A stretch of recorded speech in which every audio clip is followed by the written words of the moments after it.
구독, 좋아요, 그리고 공유까지도 눌러주시면 저에게 도움이 되겠습니다.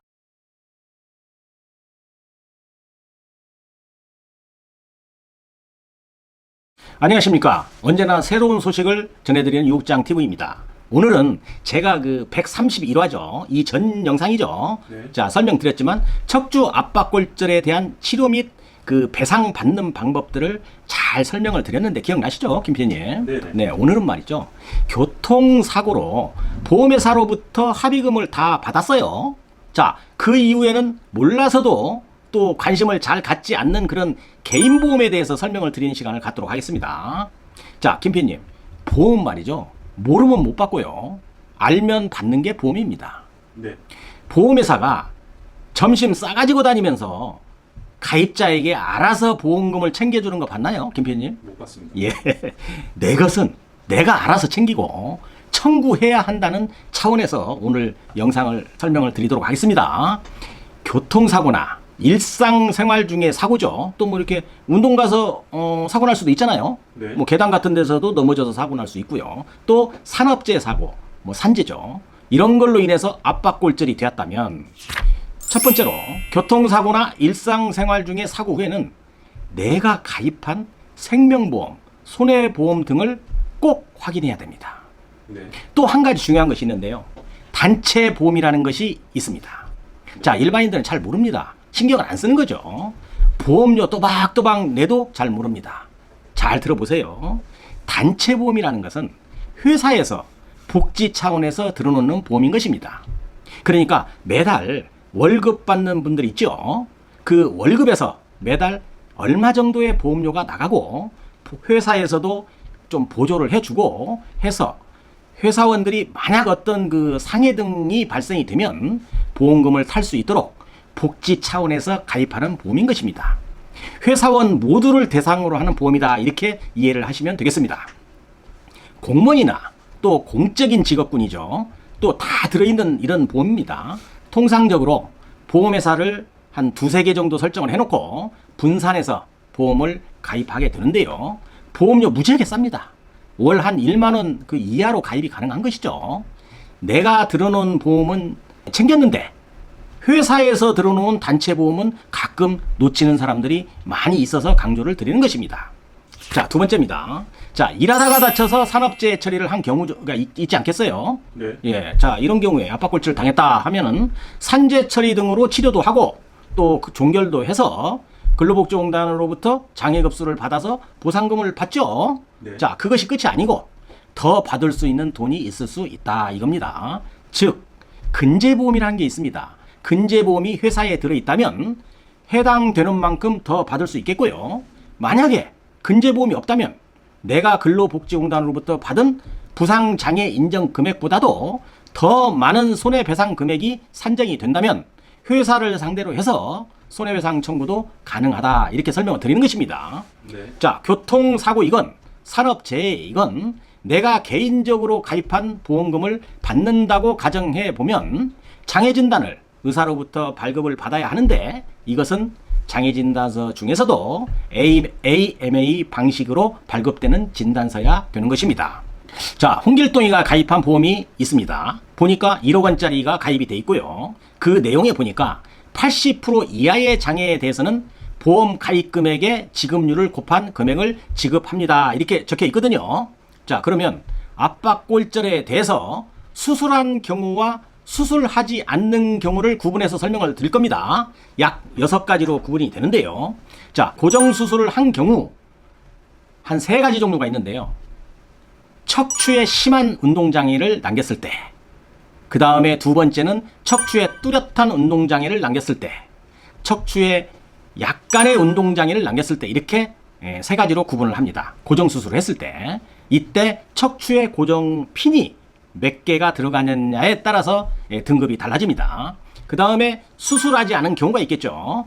자, 이 경우에는 척추에 심한 기형이 남았을 때, 그 다음에는 척추에 뚜렷한 운동장애가 남았을 때, 그 다음에는 척추가 약간의 운동장애를 남긴 때, 이때는 수술을 하지 않았기 때문에 기형 장애를 적용한다. 이렇게 이해를 하시면 되겠습니다. 네. 자, 여기에서는 이제 뭐 각도 같은 것이 좀 나오게 됩니다. 여기에서 설명을 드렸듯이 뭐 32도, 35도, 뭐 20도, 15도 이런 도수가 나오게 되는 거죠. 또 척추 전만증이나 척추 후만증, 뭐 측만증 이런 이야기가 나오게 되는 것입니다.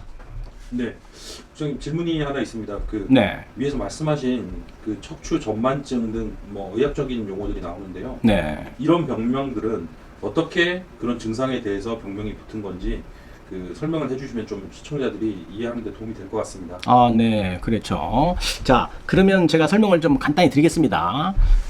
좀 의학적인 공부 조금 하고 가죠. 자, 척추가 압박골절 등으로 크게 부상을 당하면 대략적으로 요추, 흉추, 뭐 몇 번 압박골절 아니면 방출성 골절 이렇게 진단이 내려집니다.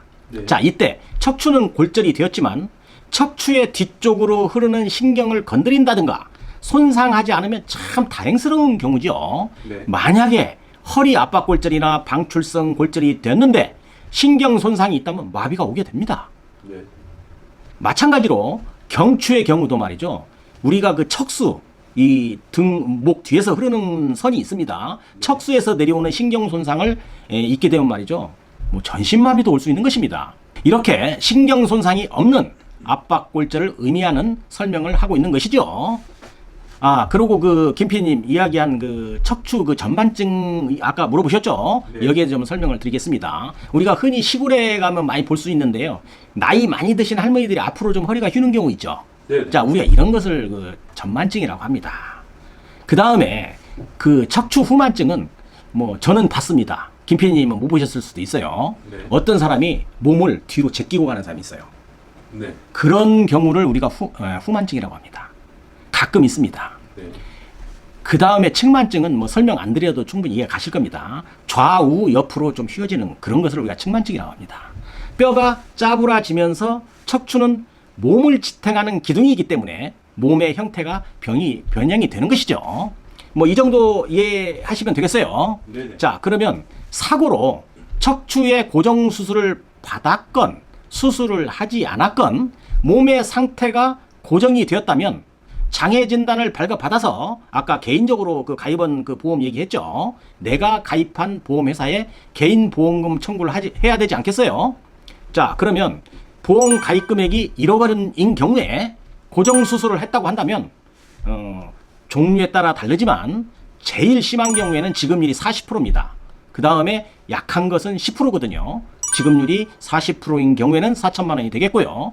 또 약한 것은 1,000만 원이 이렇게 되겠습니다. 다음은 수술하지 않은 경우인데요. 세 가지가 있습니다. 척추에 심한 기형을 남긴 때라고 아까 말씀드렸죠. 그 다음에 운동장애, 그 다음에 약간의 운동장애 해서 지급률에 따라서 지급을 하게 되는 것입니다. 자, 이런 식으로 지급을 하겠다는 거죠. 장애진단서를 접수받은 보험회사는 심사 과정을 거쳐서 개인적인 보험금을 지급을 하게 되는데요. 위탁 손해사정사를 고용해서 장애진단서의 발급에서부터 사고 및 치료 경위 또 모든 것을 조사하게 됩니다. 이때 문제가 없다면 보험금을 지급하겠지만 조금이라도 문제가 발생이 된다면 보험금 받기 매우 까다로워지게 되는 것입니다. 정당한 진단서와 문제점이 발견이 안 되더라도 위탁 손해사정사들의 행태를 보면 장애 진단을 발부한 의사를 찾아가서 확인도 하고요. 또 애매한 것은 자신들의 그 자문 의사에게서 자문 받은 결과를 가지고 약간의 물타기도 좀 합니다. 네. 보험금 받아내는 것 생각보다 녹록지 않습니다. 뭐 보험회사의 그 물타기 수법도 좀 있고요. 그 보험사가 많이 그 쓰는 그런 방법입니다. 뭐 약관을 꼭 그렇게 만들어 놓았어요. 아주 애매하게. 네. 자, 위 지급률을 정하는데 아까 그 제가 뭐 5도, 20도, 35도 이런 말 많이 나왔죠. 네. 그럼 약간의 경계선에 있는 것들은 꼭 물타기해서 돈을 깎으려고 하는 겁니다. 자, 보세요. 자, 전만증이 아까 35도면 5천만 원을 지급해야 된다고 했죠. 자, 그러면 보험회사의 자문 결과가 33도나 34도가 나왔다고 한다면 돈을 깎아서 3천만 원만 주겠다고 한다든가 수십 년째 해오고 있는 보험회사의 관행인데요. 뉴스에도 자주 나옵니다. 강남역 사거리 한번 가보세요, 김PD님. 네. 요즘에 안 가봤죠? 네, 쉽게 됐습니다. 그 S보험회사 본사가 있는 데가 감정역 사거리거든요. 네, 그 보험금 달라고 지금도 시위하고 있어요. 네, 이 프랜카드도 어마어마하게 많이 붙어 있습니다. 지금 참 보기 안 좋습니다. 아주 세계적인 기업의 본사 앞에서 외국인도 많이 다니는 곳에서 사람들 시위도 하고 진짜 좋은 모습 아닙니다. 자, 사실 이제는 우리나라 대기업들 말이죠. 서민들 웬만하면 좀 안 괴롭혔으면 좋겠습니다. 네, 대기업들이 다 보험회사 독점하고 있잖아요. 돈을 잘 벌 수 있으니까 하는 겁니다. 적자 나봐요. 국가에서 하라고 해도 안 합니다.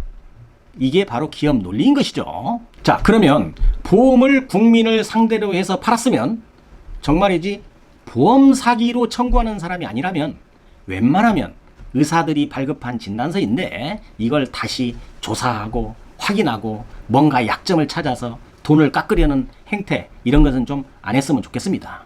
가끔 주변에서 보면 장애보험금이든지 사망보험금이든지 또는 뭐 암보험이든지 이런 보험금 타려는 사람들은 뭐 거의 다 피해자거나 환자입니다. 자, 이렇게 1차적으로 상처받고 힘든 사람을 상대로 말이죠. 보험회사가 또 힘들게 한다면 그것은 2차적으로 정신적 가해를 하는 것이 아닌가 이렇게 생각이 좀 들거든요. 네, 자, 강자가 약자를 보호해야 됩니다. 돈도 많이 버는 보험회사가 정당한 보험을 깎거나 주지 않으려고 몸부림치는 나라는 OECD 국가 중에서 우리나라가 유일합니다. 자, 이제는 국민들도 많이 성숙해졌습니다. 억울한 피해를 입은 피해자와 우연히 찾아온 아픔으로 인한 진단보험금 있죠. 이런 것 등으로 보험회사에 청구하는 보험금을 어떻게 하면 안 주거나 적게 주려고 연구하는 보험회사가 아니라 좀 더 큰 마음으로 불법적인 것이 아니라면 위로해주고 감싸줄 수 있는 보험회사가 되어주길 바라면서 오늘은 여기까지 하겠습니다. 자, 오늘도 유국장TV를 끝까지 시청해 주셔서 감사합니다. 다음 시간에도 더 좋은 콘텐츠로 여러분을 찾아뵙도록 하겠습니다. 감사합니다.